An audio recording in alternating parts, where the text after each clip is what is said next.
റംസാൻ 7ാം ക്ലാസ്സിൽ പഠിക്കുന്നു, BP സ്കൂളിൽ.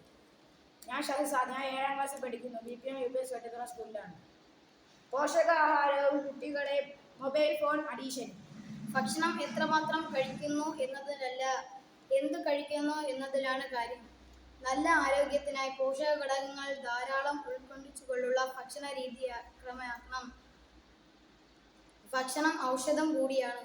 അതിനാൽ രുചി മുകുളങ്ങൾക്ക് സംതൃപ്തി നൽകുക മാത്രമാകരുത് ആഹാരം കഴിക്കുന്നതിൻ്റെ ലക്ഷ്യം. നല്ല ആരോഗ്യത്തിന് സമീകൃതാഹാരം കഴിക്കണമെന്ന് അറിയാത്തവർ വിരളമാണ്. എന്നാൽ ഇടയ്ക്കെങ്കിലും സമീകൃതാഹാരം കഴിക്കാറുണ്ടോ നിങ്ങൾ?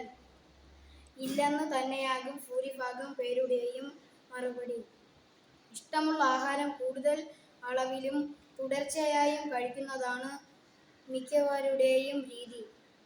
അതിനിടയിൽ ആരോഗ്യ ഗുണങ്ങൾ ശ്രദ്ധിക്കാൻ സമയം കണ്ടെത്താറുണ്ടോ? പോഷകാഹാരങ്ങൾ എന്നാൽ പ്രോട്ടീൻ, കൊഴുപ്പ്, വിറ്റാമിനുകൾ, ധാതുക്കൾ, കാർബോഹൈഡ്രേറ്റ് എന്നിവയെല്ലാം ചേർന്നവയാണ്. ഈ അവശ്യ ഘടകങ്ങൾ എല്ലാം അടങ്ങിയെങ്കിലും മാത്രമേ ഒരു ദിവസം ശരീരത്തിന് പ്രവർത്തിക്കാനാവശ്യമായ ഘടകങ്ങൾ ലഭിക്കൂവെന്ന് ഉറപ്പാക്കുന്നു. ശരീരത്തിനാവശ്യമായ പ്രോട്ടീനുകൾ ലഭിക്കുന്നത് മാംസം, മുട്ട, മാംസ്യം, ബീൻസ്, പയറുകൾ, പരിപ്പുകൾ, കടല മുതലായവയിൽ നിന്നാണ്. ഏതു പ്രായത്തിലുള്ള കാലത്തിലും കുട്ടികളുടെ ഇഷ്ട ഭക്ഷണമെത്രയും കഴിപ്പിക്കലും രക്ഷിതാക്കൾക്ക് എന്നും വെല്ലുവിളി നിറഞ്ഞ കാര്യമാണ്. കുട്ടികൾക്ക് ഏറ്റവും ഇഷ്ടമുള്ള ഭക്ഷണമാണ് കോഴിയിറച്ചി കൊണ്ടുള്ള പദാർത്ഥങ്ങൾ, അതിൻ്റെ മുട്ടയും.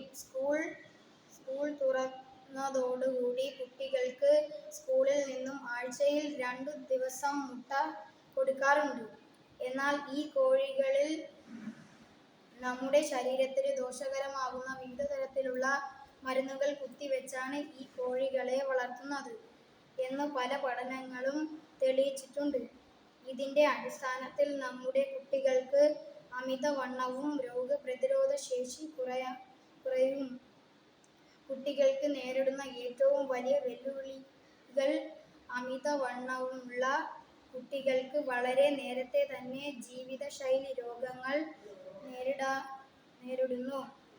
കൂടാതെ പലവിധ രോഗങ്ങൾക്കും മരുന്നുകൾ കുട്ടികളുടെ ശരീരത്തിൽ പ്രതിരോധിക്കാതെ വരുന്നതായും കണ്ടെത്തിയിട്ടുണ്ട്. ആയതിനാൽ നമ്മുടെ കുട്ടികളെ കുറച്ചെങ്കിലും സംസാരിക്കാൻ അനുവദിക്കണം.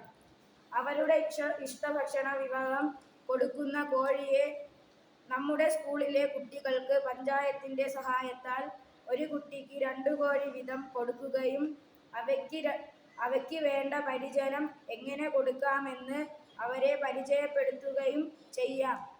കൂടാതെ ആ കോഴിയിൽ നിന്നും കിട്ടുന്ന മുട്ട സ്കൂളിൽ കൊണ്ടുപോവുകയും ആ നല്ല മുട്ട നമ്മുടെ സ്കൂളിൽ കുട്ടികൾക്ക് കഴിക്കുന്നതിലൂടെയും ആരോഗ്യം സംരക്ഷിക്കുന്നതിലൂടെയും സാധ്യമാകുന്ന.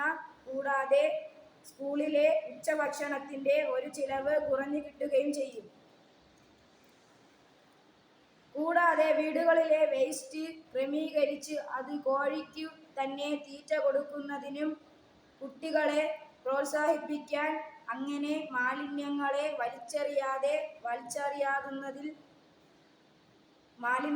വലിച്ചെറിയുന്നതിൽ നിന്നും കുട്ടികളെ പിന്തിരിപ്പിക്കാൻ കൂടുതൽ സമയം ഫോണിൽ ചെലവഴിക്കുകയും കായിക വിനോദങ്ങൾ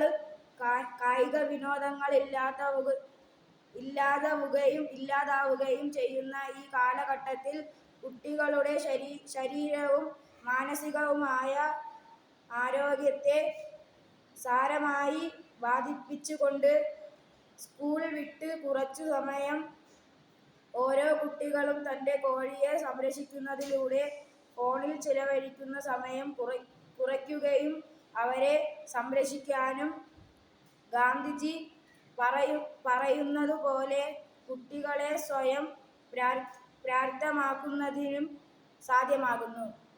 നന്ദി.